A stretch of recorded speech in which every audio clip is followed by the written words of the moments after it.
कल हनुमान जयंती है और हनुमान जी को बूंदी का प्रसाद बहुत ज़्यादा पसंद है।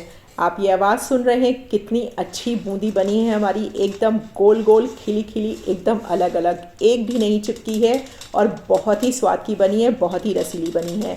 अगर आप भी ऐसे ही प्रसाद बनाना चाहते हैं तो वीडियो को पूरा देखिएगा बिना स्किप किए हुए।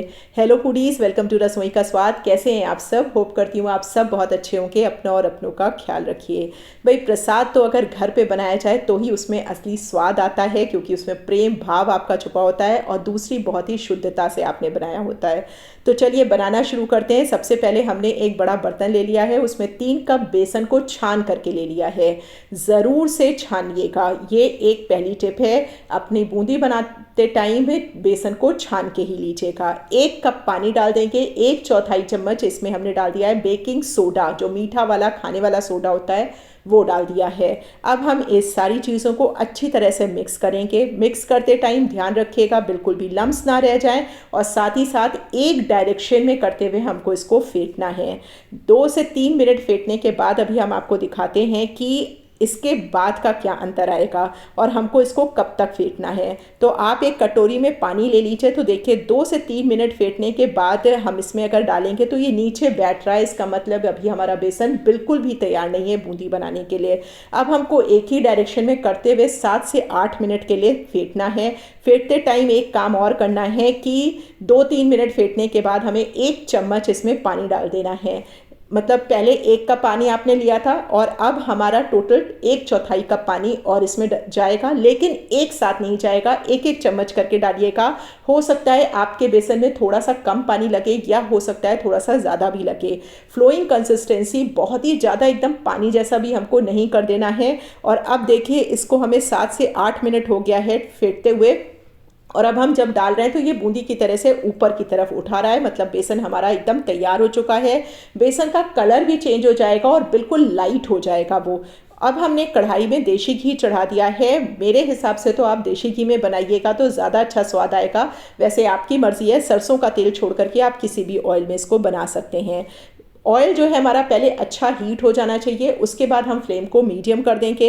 एक छनौटा ले लीजिए, अगर आपके पास छानने ये वाला छनौटा तो सभी के घर में होता है, तो इसीलिए हम इसी में बूंदी बना करके दिखा रहे हैं कितनी परफेक्ट और गोल गोल बनेगी। तो छनौटे पे हमने 2 बार, आपने देखा 2 बार कलछी से हमने डाला है, और जब आपको लगे कि बूंदें कम होने लग गई हैं तो आप इसको हटा लीजिएगा और इसको झटकिएगा नहीं। अगर आपने इसमें झटक करके इसको किया तो आपकी जो बूंदियाँ है वो गोल की जगह लंबी लंबी बन जाएंगी। अब दूसरा काम आपको क्या करना है, जितनी बार भी आप बनाएंगे उतनी बार आपको इस छनौटे को धो देना है, अच्छी तरीके से वॉश कर देना है, तब दोबारा हमें दूसरी बार में इसको बनाना है। और ये देखिए हमारी गोल गोल बूंदियाँ बिल्कुल तैर रही हैं ऊपर, और जब ये ऊपर आ जाएंगी, और आपको कैसा पता चले कि आपकी बूंदियाँ पक गई हैं, ये देखिए बीच में आपको होल दिख रहा है ना, इस तरीके से जब होने लग जाए, बूंदियाँ अपने आप से किनारे होने लग जाएंगी, तो आप जान जाइए कि आपकी बूंदियाँ बिल्कुल अच्छी तरीके से सिक चुकी हैं। इससे पहले अगर आपने निकाला तो आपकी बूंदियों में कच्चा बेसन का स्वाद भी आएगा, और दूसरा जब आप चाशनी में डालेंगे तो वो फ्लैट हो जाएंगी, चिपक जाएंगी। तो ये कुछ चीज़ें हैं जिनका ध्यान बिल्कुल अच्छी तरीके से रखिएगा। फ्लेम को मीडियम रखते हुए ही सेकिएगा, तेज आंच पे नहीं सेकिएगा, ना ही बिल्कुल लो फ्लेम पे सेकिएगा। अच्छी तरीके से एक पहले छन्नी में निकाल लीजिए और उसके बाद एक बर्तन में इसको छन्नी को रख दीजिए, जिससे एक्सेस घी जितना है वो निकल जाए। देखिए दोबारा हम डाल रहे हैं तो भी हमने उसी तरह से पहले छनौटे को साफ किया है, पहले एक कलछी डाला फिर दूसरी, इससे ज़्यादा नहीं डालिएगा, नहीं तो इससे ज़्यादा अगर आपने डाला तो भी वो चिपकने लग जाएगी एक दूसरे में, और बिल्कुल भी छनौटे को फटकना नहीं है। अब देखिए ये दूसरा घान भी हमारा बन करके निकलने वाला है, और अब मैं आपको बताती हूँ जब तक ये निकल रहा है तब तक आप एक ज़रूरी काम कर लीजिए। चैनल पे अगर पहली बार विजिट कर रहे हैं तो चैनल को सब्सक्राइब कर लीजिएगा। रेसिपी पसंद आए तो लाइक कमेंट और शेयर ज़रूर करिएगा।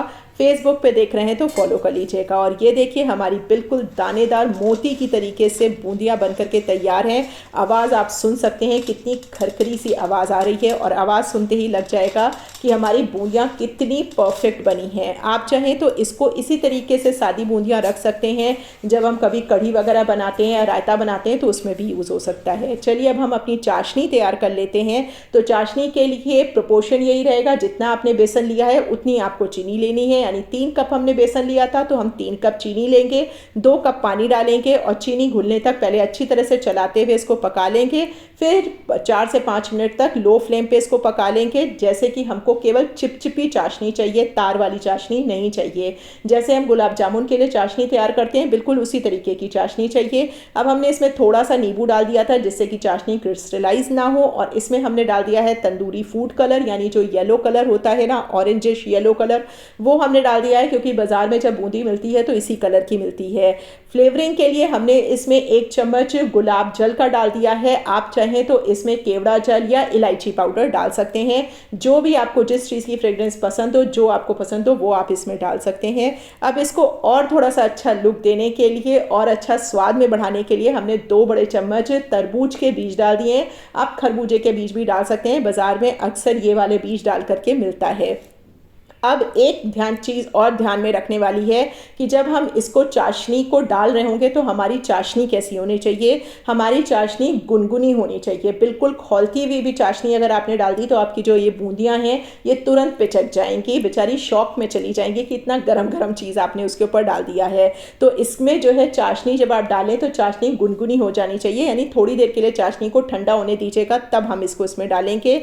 2-2 मिनट पे इस तरीके से चलाते हुए पहले रखेंगे और इसके बाद 3 से 4 बार चलाने के बाद इसको हम 15 मिनट के लिए ढक करके रख देंगे।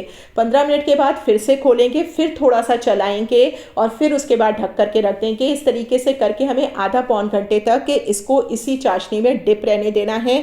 आधा पौन घंटे बाद आप देखेंगे कि आपकी बूंदी ने अच्छी तरीके से रस पी लिया है। अगर आपको ये शीरे के साथ वाली अगर चाहिए तो आप इसको इसी तरीके से रहने दीजिएगा, लेकिन मुझे खिली खिली अलग अलग वाली जो बूंदी होती है वो चाहिए थी, क्योंकि मुझे प्रसाद बांटना था सबको, और इसलिए हमने जो है इसको पहले इस तरीके से डिप किया और उसके बाद इसको हमने छान लिया है। तो एक बड़ी छन्नी ले ली है, उसमें थोड़ा थोड़ा सा डाला है, नीचे एक भगोना रख दिया था जिसमें कि एक्सेस सारी चाशनी निकल आई है।